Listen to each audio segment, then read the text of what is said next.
Welcome to another episode of the Impossible Life Podcast. I'm your co-host, Nick Surface, and I'm sat across from a man who the closest he ever got to lying was wearing camouflage. That's right, friends, the former Navy SEAL, Garrett Unkelbach, a man who makes honest Abe Lincoln look like a used car salesman. That's funny. Makes me think of Ron Swanson. Yeah. I do not tell jokes. Yeah. Jokes are a form of lying. Well, the great thing is... I do not lie, therefore I do not joke. So Ron Swanson is basically who you are. And I actually, that intro was 100% from, he said that. He's like, I do not lie. He's like, well, one time I wore camouflage. And that's what inspired that one. So it's funny that you picked that up. Anyways, friends, awesome. Today's episode is Today Matters. And Today Matters. Maybe if you follow our email, you see that every time. Yes. If you've listened to this podcast before, you may have heard us say Today Matters. It is that and Rock Kazak are like the two most texted things between the pair of us. Yeah. And it's because the Today Matters thought process, I think if I had to like phrase this today's episode, it is like really the thought process of living the impossible life. Yeah, we're going to maybe you've just heard that. Like, what does that mean when they keep saying today matters other than trying to say like today is important? What does that really mean? We're going to break down the thought process of today matters. Yeah, and we are. And the fun thing is that I know you may find this hard to believe if you listen to this podcast, but Garrett grasped that thought process far before I did and has actually had a great influence on teaching this to me. And the way that this first showed up, let's go back in time to our first couple episodes that we ever did.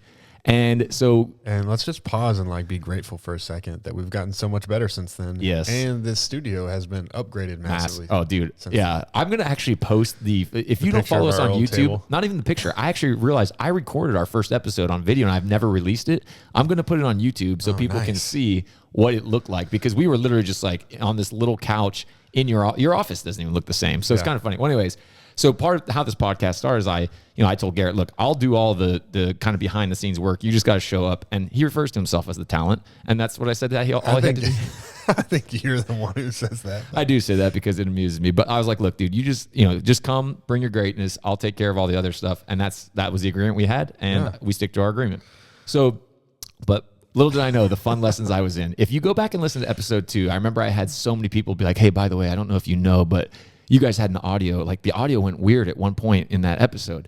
And I had to answer that so many times. And the reason it went weird is because I was buying all our equipment and I had rather than trying to do things right, I was trying to do them for as cheaply as I possibly could, not realizing the thought process of today's matters and the importance of doing things right. Because, G, as you've taught me, there's only 2 ways to do things, G. What are they? The right way and again.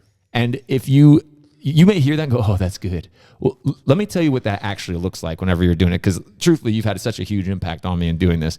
So when I bought this cheaper soundboard for us, what happened was Garrett could probably tell you because he's an audio nerd and tech, like you were the JTAC, so you were used to having all the communications, so you know about this stuff. Well, I just understand how my equipment works. That is okay. Yeah, whatever. You know, I'm trying not to be triggered by that, but Garrett knows he's poking buttons because this is what he was literally giving me grief about this right before we press record today. So he knows all this, what is it? Something interference. You called it RI interference or something. There was something going on with the power that was where it would get interference and we would get this flickering in our audio. And I wasn't even wearing headphones when we first started doing this. So I didn't realize until afterwards. So I'm going to edit the audio and suddenly it sounds terrible. And I'm like, oh man.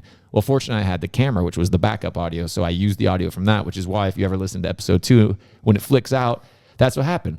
Well, when we came back and Garrett realized what happened, you told me in no uncertain terms that was unacceptable and could not ever happen again because that's not how you do things. And it was said with love, but also very firm. And so I was like, okay, so that's a very small example of something that's happened over and over and over again as we've done this podcast. If you ever come to one of our events, you won't get a cheap Gildan t-shirt from us. You won't get some cheap thin little piece of paper. You'll get nice cardstock. You'll get a nice comfortable t-shirt. It's worth doing. It's worth doing it right. Exactly. And that's truthfully a way that we live. So fun. So guess what happened? I had to spend a lot more money to get all the right equipment. That's one thing I heard growing up.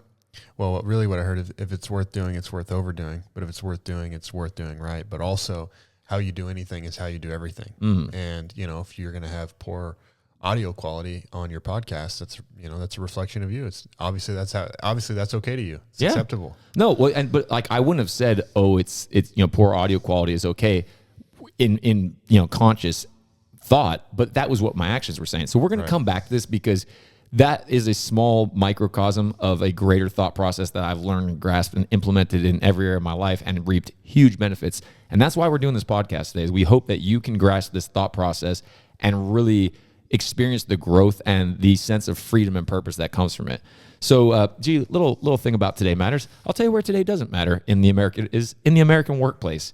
So according to Zippia.com, U.S. employees spend an average of 2.9 hours per 8-hour working day doing non-work activities. Yeah, this is evident in the amount of memes on the internet about how long men and dads sit on the toilet. Yeah. Oh, I mean, I'm not going to criticize there, but yeah, but dude, 2.9 hours. That's getting close to half your day. Yeah. I'm sure you're a math nerd. You could do the quick. I mean, that's almost 40%, right? It's like 36% roughly, somewhere around there. It's over a quarter. Yeah. I mean, so think about that when you're talking about how much wasted time. Why are we saying that? Because the Today Matters thought process is really, it's a thought process of intentionality.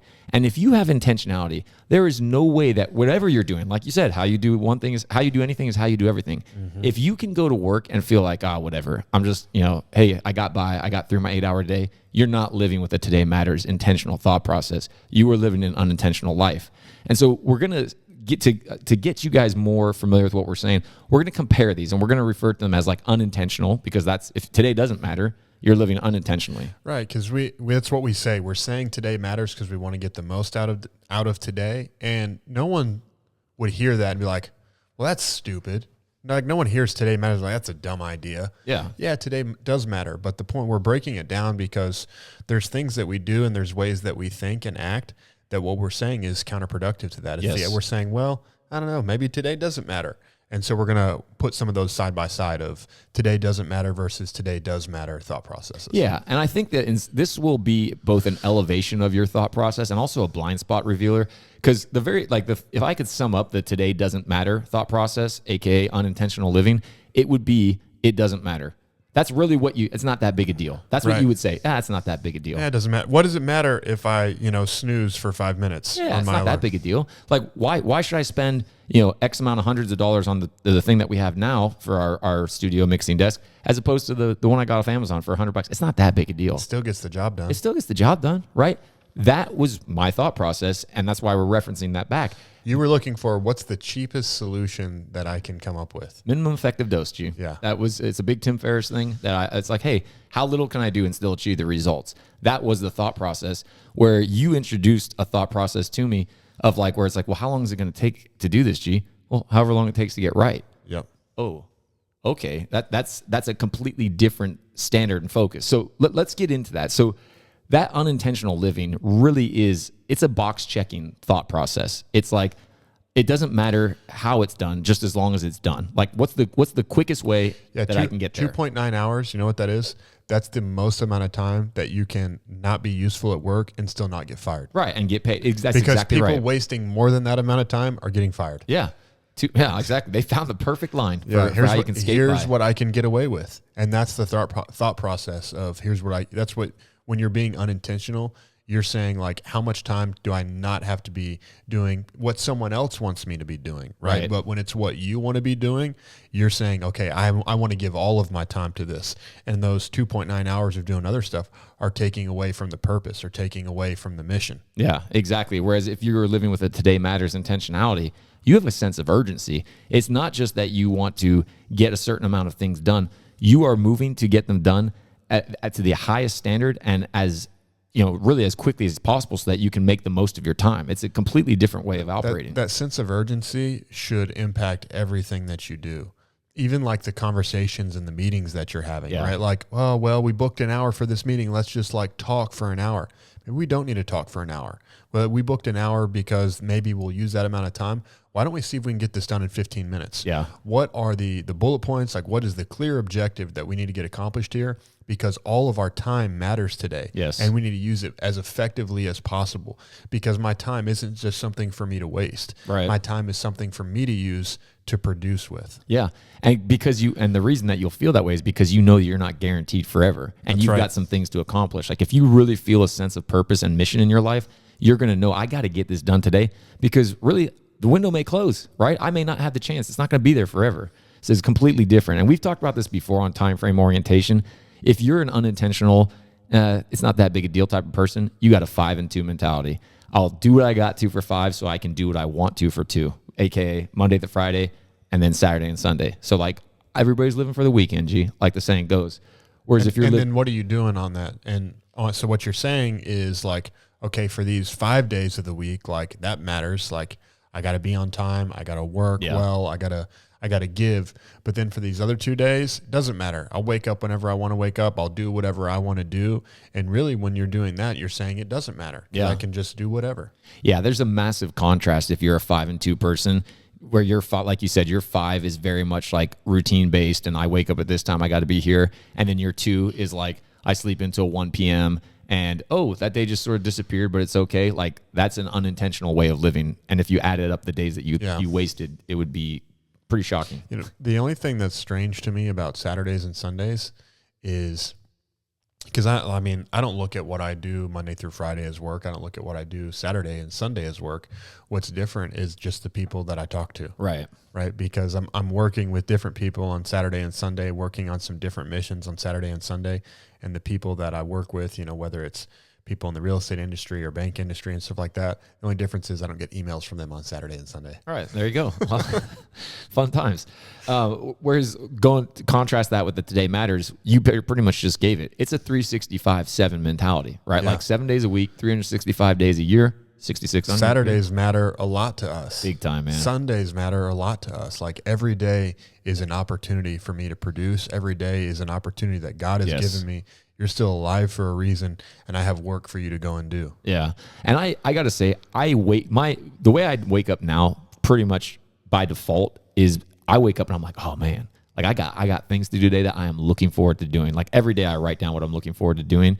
And on Saturday, like you said, it's Mighty Men Day. It's the day for our men's group at church. That's always, I'm like, oh, Saturday, man. I just feel like something just pulls me out of bed. But I feel that way every day. That's how you should feel every day. That's the thing that I try to give people too. Like everyone's at least had a moment like that at some point in your life.